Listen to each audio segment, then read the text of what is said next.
Well, HDFC Bank will kick off the earnings season for the banking sector for Q3 of FY22, and that will come through on Saturday. Let's have a quick look at what we can expect from those results. Well, revenue will grow around 6% quarter on quarter, around 12% year on year, to closer to that 27,000 crore mark. Of course, this is quarterly.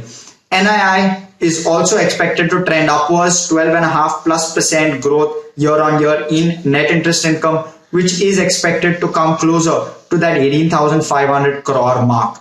When we look at pre-provisioning operating profit, that will come through very close to the 17,000 crore mark, hopefully, and a growth of over 10.5% when we look at it on a year-on-year basis, almost 6.25% growth when we look at it quarterly.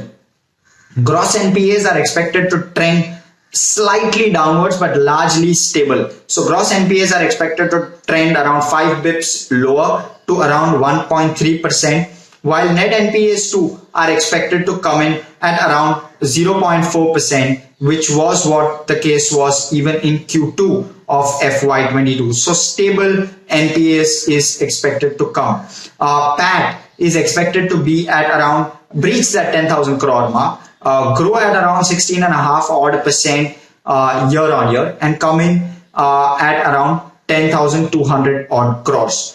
When we look at core NIMs, it's expected to come in at 4.1%, largely stable across on a year-on-year period as well as sequentially. So good set of numbers broadly expected. What has already come through are the broad level growth numbers for advances as well as deposits. We did speak about that earlier as well. Advances have grown around 16.5%, deposits also up around almost 14% on a year-on-year basis. Of course, largely advances coming through, or the growth in advances coming through CRB, which is commercial and rural banking, where advances have gone up by 30% year on year, 6% sequentially. Impressive growth on both those metrics when you look at it. Retail loans also have shown us a decent enough support to the CRB segment. Retail loans have gone up around 4.5% sequentially, around 13.5% year on year. Hopefully, credit costs will trend downwards going ahead. That's what estimates are suggesting, and that will mean some commentary around credit costs as well as asset quality. Hopefully, we have some commentary around that to help us understand how that is going to be going forward. Commentary on NPA, NIMs, as well as recoveries is going to be crucially important as well in this particular quarter. Now, broadly, when we look at how HDFC Bank is placed versus its peers in terms of valuations as well as how the stock has moved, really not much movement. It's up only 3.8% in the last year or so versus the Nifty Bank, which has given us returns of 18% in the last 1 year.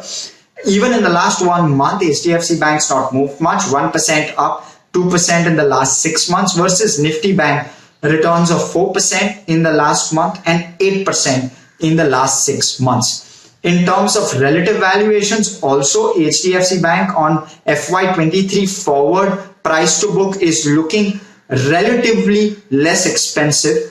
It's at 3.1 price to book versus ICICI's price to book of 3, versus Axis Bank's price to book of 1.8, and versus Kotak's price to book of 3.5. So when we look at broadly the banks in that segment, HDFC Bank valuation wise also looking quite pretty. And in terms of market growth for advances, we did speak about the ICICI Securities report, which said that there has been very good traction and very good market capture that HDFC Bank has done with regard to its advances.